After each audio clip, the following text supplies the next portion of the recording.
Congress committee के दफ्तर में मेरे साथ हमारे senior most leader working president Raman बल्ला साहब और हमारे दूसरे शेर जम्मू और हमारे कांग्रेस के senior leader former MP former minister Chaudhary Lal Singh ji, हमारे चीफ स्पोक्स पर्सन और senior vice president Ravinder Sharma ji, हमारे जम्मू के जिला अध्यक्ष ठाकुर मनमोहन सिंह जी। भाइयों, आज जो हमारा प्रेस ब्रीफिंग है वो इस बात पे है कि आप सभी लोगों को पता है कि काफी सालों से विधानसभा का इलेक्शन हुआ नहीं और जम्मू कश्मीर के लोग बेताबी से विधानसभा इलेक्शनों का इंतजार कर रहे हैं। आपको पता है अनडिक्लेयर्ड इमरजेंसी जो भारतीय जनता पार्टी ने लगा के रखी है जम्मू कश्मीर में, और पिछले 10 साल से 2014 से लेके 2024 तक भारतीय जनता पार्टी का राज चल रहा है, डायरेक्टली और इनडायरेक्टली। 18 जून इन्होंने हुकूमत को बर्खास्त किया, गवर्नर रूल लगा दिया।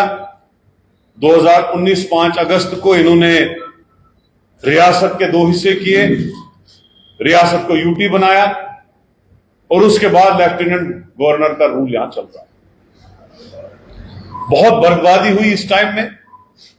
और आज हमारा मुद्दा जो है वो ये है कि कांग्रेस जो है घर घर जाके, असेंबली वाइज जाके, ब्लॉक वाइज जाके, डिस्ट्रिक्ट वाइज जाके लोगों से पूछ के जो लोगों को परेशानियां हैं, मुश्किलातें हैं, मुसीबतें हैं और जो मुसीबतें बीजेपी ने लोगों को दी, उसके लिए हम असेंबली इलेक्शन के लिए मैनिफेस्टो बना रहे हैं। और एक जो गारंटी कार्ड कांग्रेस का बनता है हर स्टेट में, आपने देखा पार्लियामेंट में भी बना, तेलंगाना स्टेट में भी बना, बाकी स्टेटों में भी बना, वो गारंटी कार्ड भी कांग्रेस बनाने जा रही है। तो मुद्दा यह है कि बहुत सारे इश्यूज, जैसे एक छोटा सा इश्यू में बोलूंगा कि दरबार मुंह का है, दरबार मुंह खत्म किया गया, बिजली के इश्यू हैं, बेरोजगारी के इश्यू हैं, डेली वेजर और कैजुअल लेबरों के इश्यूज हैं, लोगों की 200 साल की जमीनें छीनी गई उसके इश्यूज हैं। इसी तरीके से बहुत सारे पब्लिक इश्यूज हैं, चाहे वो ट्रेवल वालों से मुंसलिक है, मजदूरों के इशू है, मनरेगा के इशू है, तो ये सारे प्रॉपर्टी टैक्स का इशू है, ये सारे इशू जो है कांग्रेस लोगों के पास जाके बनाएगी, लोगों की बातें सुनेगी, लोगों की डिमांडें क्या है उस बात पे गौर किया जाएगा। लास्ट में जो हमारी मैनिफेस्टो कमेटी है जिसका हेड प्रोफेसर सैफुद्दीन सूद साहब हैं, ये हमने फिलहाल जम्मू प्रोविंस में 2 को चेयरमैन सब कमेटी बनाई। उस सब कमेटी का जो है 5 डिस्ट्रिक्ट्स के हेड हमारे रविंदर शर्मा जी होंगे और 5 डिस्ट्रिक्ट्स के हेड हमारे सीनियर लीडर फार्मर एमएलसी और वाइस प्रेसिडेंट नरेश गुप्ता जी होंगे। तो ये 2 इनकी 8-8 10-10 लोगों की टीमें हर डिस्ट्रिक्ट में, हर असेंबली में जाके लोगों की बातें सुनेंगे और उसके बाद ये सारा कंपाइल होके 15 दिन के अंदर सारा मैनिफेस्टो जो है, जो स्टेट मैनिफेस्टो कमेटी है उसमें आएगा। उसी में जो बुलेट पॉइंट्स हमारे होंगे गारंटी के, वो गारंटी भी हम कांग्रेस की गारंटी जो इलेक्शन में होगी, असेंबली इलेक्शन में, वो भी पब्लिक के सामने रखेंगे और जो मैनिफेस्टो हमारा होगा वो भी पब्लिक के सामने रखेंगे। तो मेरा मानना यही है कि कांग्रेस की सरकार जो होगी वो लोगों की सरकार होगी, वो ब्यूरोक्रेटों की सरकार नहीं होगी, वो उन लोगों की सरकार नहीं होगी जो लोगों को मुसीबतों में डालेंगे, जो गरीब आदमी को 6-6 हजार का बिल भरवाएंगे। वो उन लोगों की सरकार नहीं होगी जो गरीब लोग को 200 साल की अगर उसको कनाल जमीन घर में होगी एग्रीकल्चर की, वो वाली सरकार नहीं होगी जो छीनेगी उस गरीब से। हमारी सरकार प्रो पब्लिक सरकार होगी जो लोगों को हर चीज में राहत देगी। हमने कहा था अगर केंद्र में हमारी सरकार आई तो हम स्टेट को इमीडिएटली बहाल करेंगे।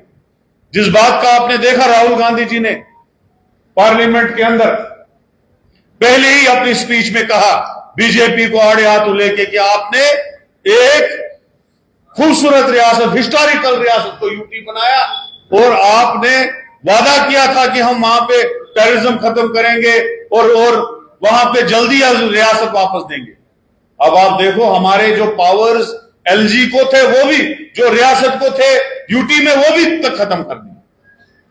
तो लिहाजा ये सारे इश्यूज हैं, इस पे हमारी जो है गारंटी कार्ड भी बनेगा, मैनिफेस्टो भी बनेगा और वो मैनिफेस्टो जो है पब्लिक में आएगा और जो ही हमारी सरकार बनेगी हम उस गारंटी को और उस मैनिफेस्टो को इम्प्लीमेंट करेंगे।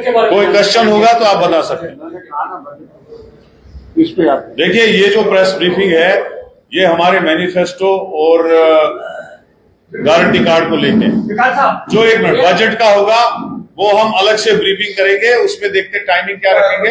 आप सबको हम बजट के बारे में, जो जम्मू कश्मीर का बजट होगा उस पर हम ब्रीफ करेंगे। ऑल इंडिया का बजट जो है वो सुनिए मेरी बात, जो नेशनल लेवल का बजट है उस पे हमारे पवन खेरा जी और पी चिदम्बरम साहब अभी कुछ मिनट के बाद ब्रीफिंग कर रहे हैं, लेकिन जम्मू का कश्मीर का जो बजट है उसको हम इस ब्रीफिंग के बाद दूसरी ब्रीफिंग देंगे और आपको बताएंगे। जिस तरह जम्मू कश्मीर में आर्थिक घटनाएं लगातार बढ़ी है, क्या लगता है कि जम्मू कश्मीर में क्या वो माहौल है कि इस समय विधानसभा के चुनाव करवाए जा सके? देखो आतंकवादी चाहते हैं कि यहां पे डेमोक्रेटिक सिस्टम ऐसा ही सस्पेंड रहे, लोग उनकी सरकार न हो। बहुत सारे आतंकवादी घटनाएं पहले भी हुई, 96 में हालात खराब थी, 2002 में हालात खराब थी, उसके बाद भी घटनाएं हुई। इलेक्शन कैसे हुए? हाँ, अगर बीजेपी को बहाना जरूरत होगा तो वो यही बहाना बना के इलेक्शन को डफर करेंगे, लेकिन हम चाहते हैं इलेक्शन हो और उन लोगों के उनको करारा जवाब मिले जो चाहते हैं यहां इलेक्शन ना हो। मुझे लगता है कि ऑनरेबल सुप्रीम कोर्ट ने डायरेक्शन दी है और उस डायरेक्शन को इम्प्लीमेंट करना चाहिए और इलेक्शन यहां होना चाहिए। विकास साहब, जिस तरह आपने बीएजीडी बनाई थी, क्या इसी तरह बीएजीडी को एक बहाल देनी चाहिए टेररिज्म के खिलाफ एकजुट कर ऐलान होना चाहिए कि भाई टेररिज्म को खत्म करें? क्या वजह रहते हैं कि कांग्रेस पीएजीडी का हिस्सा न थी न रही कभी, ना है, याद रखना मेरी बात। मैं कह रहा हूं इंडिया अलायंस है, इंडिया अलायंस में नेशनल कॉन्फ्रेंस भी है और पीडीपी भी है। अभी तक जम्मू कश्मीर स्टेट के इलेक्शन के लिए इंडिया अलायंस की कोई मीटिंग हुई नहीं है। जो ही ऐसा कुछ होगा हम आपके पास प्रपोजल रखेंगे, अलायंस है कि नहीं है वो हम बाद में बात करेंगे। के बारे में पूछा, हमारे तो ऑलरेडी प्रोटेस्ट चल रहे हैं।